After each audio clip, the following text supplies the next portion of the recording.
Okay guys, let's go through how to handle objections and rebuttals. That's probably the most common training video tool call request that I get from agents. They want to know how to better handle some of the more common objections that you're going to come across, whether you're working new leads or second chance leads or telemarketed survey leads, or you're calling your emergency contact lists.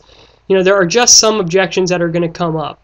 And I'm a firm believer that, look, you can become really good at handling them, but I'd much rather teach you how to become a lot better at avoiding them. So the first bit of advice I would give you is this: stay in control of the conversation, make sure you're the one asking the questions and not answering all the questions. And as long as you're direct, firm, to the point, right? You're not rude in any way, but definitely direct, and you're staying in control of the conversation, I think you'll avoid a lot of the objections that you may come across. Now, look, there's no avoiding it. When you make a lot of phone calls, you're scheduling a lot of appointments, you're going to come across a lot of stuff. So let's talk about how to handle some of the more common ones. I needed a way to handle objections with a small number of rebuttals, meaning I wasn't good enough when I first got started to have 30 different rebuttals or responses that I can just use on a whim. I wasn't that good. I would get flustered, I would get confused, so I learned how to come up with just a couple that I can use to cover almost any objection. And I also needed to come up with a system that I could train people how to do, right? Like, you're going to hear a lot of great sales agents here use rebuttals and sales approaches that kind of just roll right off the tongue. Well, that comes with time and experience. In the meantime, here's a couple rebuttals that I would definitely encourage you to use that, look, I still use after all these years, that helped me. Somebody says, I don't remember that card. Can you send me something in the mail? I just want a price. I don't want somebody to come out. I already took care of it. I already have the insurance. I can't afford it. All that, I use one response: that's exactly why I'm calling. And I know it sounds silly, but it's such a disarming question. What we need to do is, one, have a conversation with somebody and kind of regain control. And what I found by saying things like, great, John, that's actually exactly why I'm calling, what it does is it gets them to take a step back. It almost, surprises them a little bit. They're taken aback, and they're become a little bit more, oh, really? That's why? Okay. And that's what I'm looking for. I don't want to get into this back and forth debating. I don't want to get into any kind of arguments. That's not what I'm going for. I just want to have a conversation with them. So somebody says, I don't remember that card. John, that's actually exactly why I'm calling. You sent this letter in, and I'm just calling to confirm some of the information that you put on the card. I see your date of birth is this. You listed your address is. And I kind of go right back into the script. If somebody says something like, can you mail me something? My response is, we did already. You mailed it back. That's exactly why I'm calling. I just need to confirm the information that you sent in. It looks like you indicated here you were interested in $10,000 of benefits. You are 67 years old. Let me ask you this. Do you use tobacco products in any form? So I acknowledge the objection. I let them know that's why I'm calling.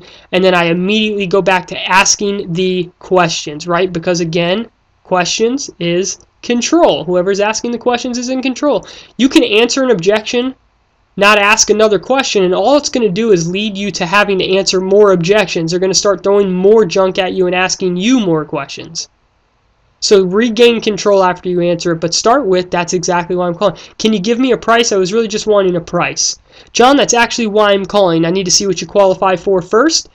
Tell me a little bit more about that blood pressure you had mentioned. So if it comes in the beginning of the script, right off the bat, they want a price. Will you just give me I just filled it out for I wanted a price. Well, that's why I'm calling. I need to see what you qualify for. I got to ask you some health questions here. Do you have any health issues, heart attack, stroke, cancer, blood pressure, cholesterol, diabetes, anything like that? What kind of medications are you taking?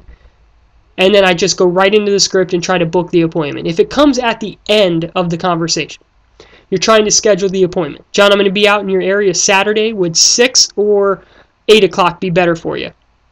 And he says, well, I would rather you just give me a price. John, I understand that. In fact, that's actually why I'm calling.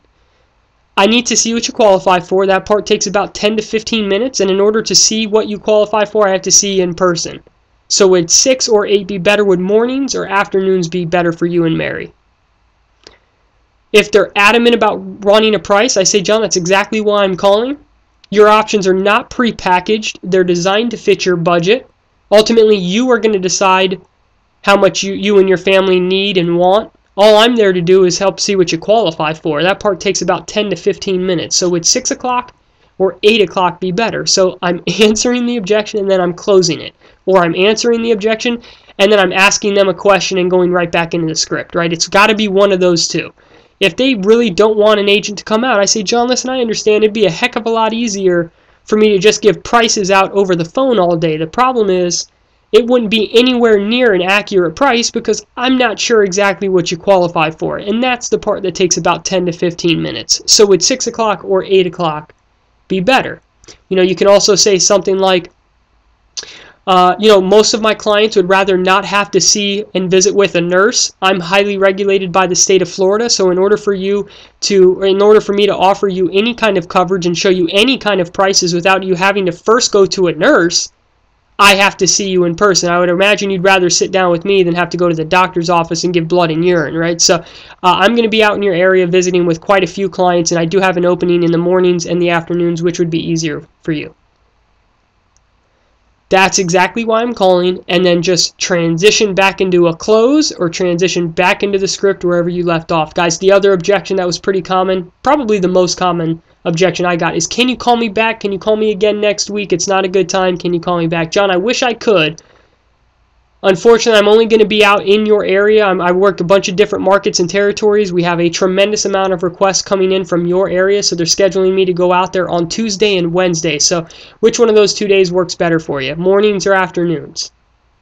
If they try to push you off the phone, can you call me back right before you even get started? My response is simple, real quick, and I go right back in the script. John, real quick, I see you put here your date of birth is this. Is that correct? And your address, is that correct as well? Now, John, do you have any health issues at all that I need to know about? Blood pressure? They might think, guys, that we need to keep them on the phone for 30 minutes. We don't. We need like 2 minutes. So just let them know real quick and go right back into the script. I'm telling you, between these two rebuttals, guys, it'll handle like 80% of your objections. If a client tells you they can't afford it, that's exactly why I'm calling. We have a bunch of different options. They're designed to fit your budget. We have options as low as $10 a month, as high as $50 a month. But that's going to be up to you only after I figure out what you qualify for. That's the part that takes 10 to 15 minutes. So would 6 o'clock or 8 o'clock, will mornings or afternoons be better? A client tells me they already have it. John, that's exactly why I'm calling.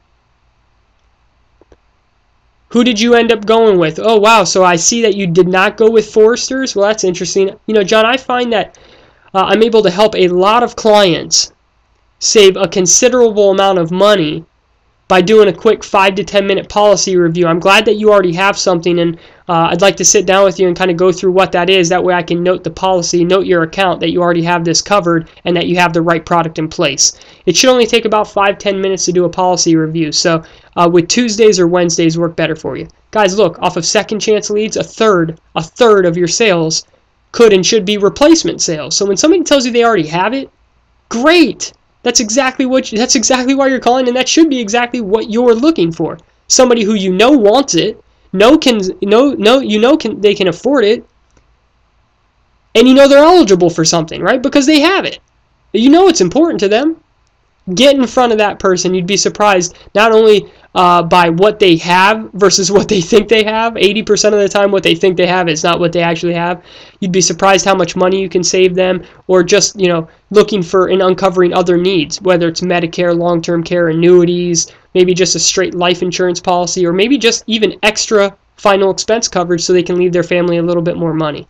But we got to get in front of them, guys. Number one goal when you're making calls, just schedule the appointments. It's that easy, guys. Thanks so much. Hope this helps. Listen to this a few times over. Get comfortable with the objections and rebuttals. Make sure you're plugging into our Wednesday sales training calls. Role play with your manager if you need to. Look, we can't help you avoid all the objections, but we can definitely help you turn a few of these sales around each week. Best of luck out there, and let us know what we can do to help. Bye-bye.